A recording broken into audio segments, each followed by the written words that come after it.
Hey everyone, one of the cool things in Savage Worlds are edges. Edges help you define an interesting character that has unique capabilities, all of their own, and really kind of brings the character to life. Today I want to talk about some of my favorite edges. They're not necessarily the ones I put in every character build or the most powerful, but just some I think you might find interesting. Savage Worlds, one of the best games today. Hey everyone, it's Carl with Tabletop Tango. Look at the bubbles, do the stuff. We'd love your likes, subscribe, support, visit the website, send us an email, do whatever you want to do, but also leave some comments as to what your favorite edges are and why, and maybe we can continue videos on the different edges and why they're cool. But today I wanted to talk about some of the edges I think are kind of cool.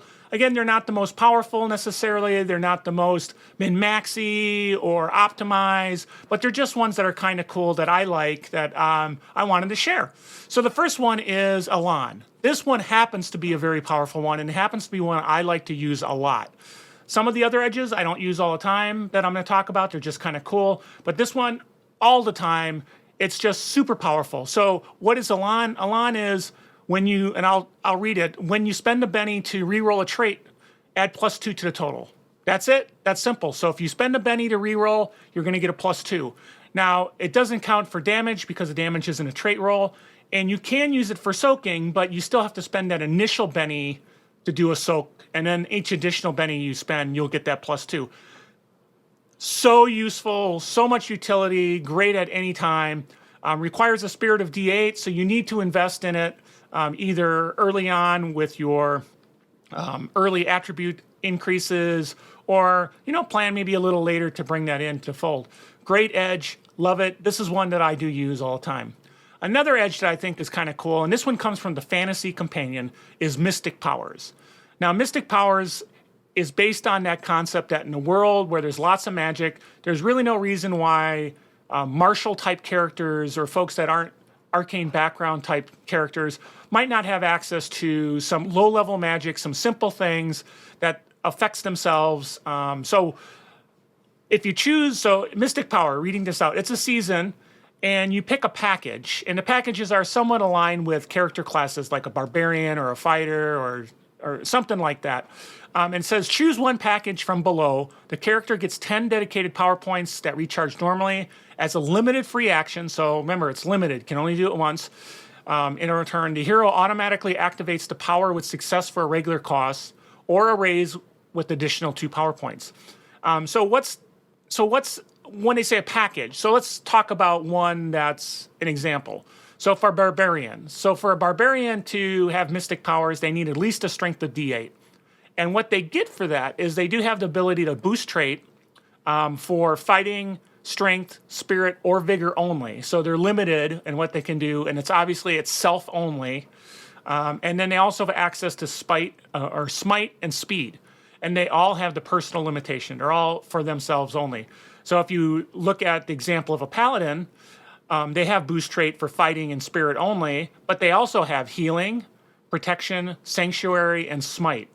And so all these, except for healing, have a personal limitation. So they're powers that you have as part of your martial class that are useful, have great utility, but you're not a full-fledged caster. There's some extreme limitations, but it really adds some interesting flavor and can make, that I'm trying to do a Witcher type character that has little magic but is basically a fighter.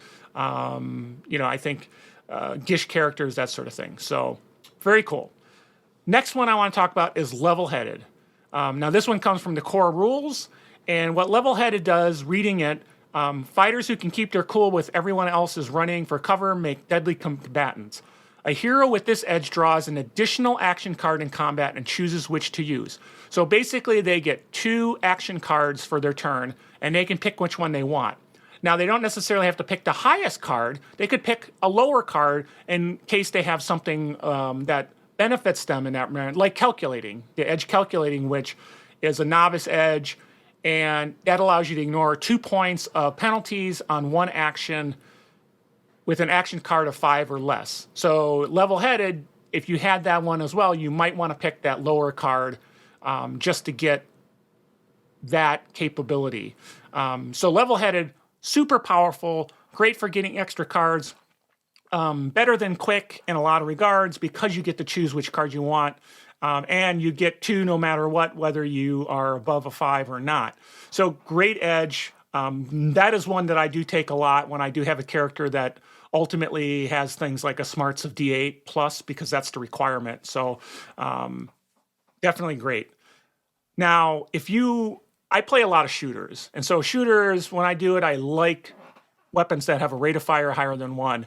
So if you want in your melee combatant a similar thing, that's where Frenzy, which is in the core rules, comes into effect. As a limited action, a character with Frenzy may roll a second fighting die with any one of his fighting attacks for the turn. The extra die may be allocated to the same or different targets as he sees fit. So this is like a rate of fire 2 melee weapon. So you're going to roll 2 fighting die. You still just roll your 1 wild die, and you can get up to 2 attacks that way in your turn. Very cool.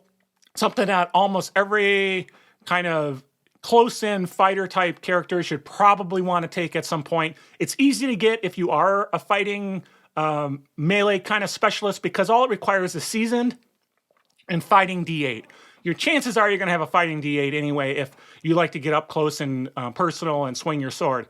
So very cool, great edge. Another one that's a little less combat-y, which I think is very, very super nice, is what we call Common Bond. That's also in the core rules.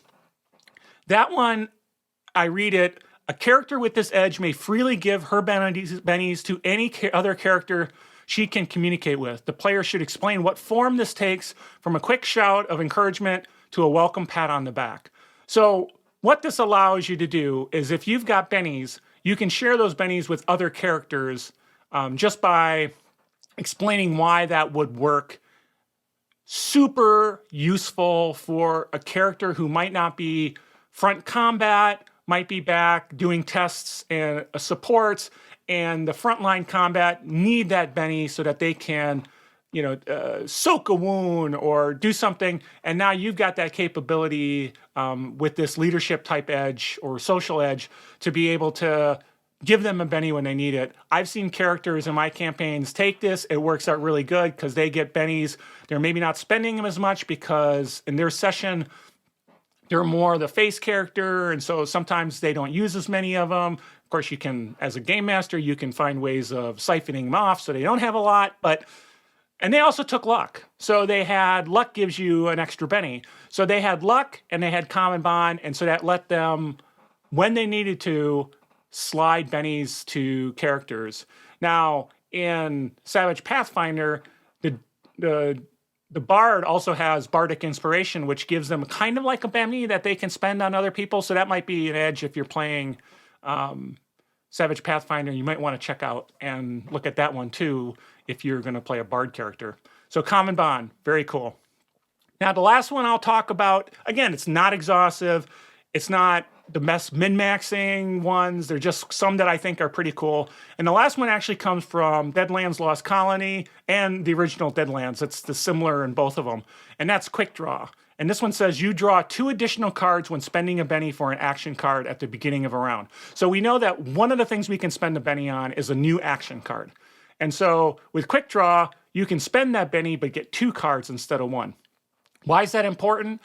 Well, it plays off of other things, including additional draws from level-headed and quick. So you can still have level-headed, you can still have quick, and you still can take advantage of this one to help you get farther up in the order. Potentially, you're really eating out action card or the action deck and might get a Joker.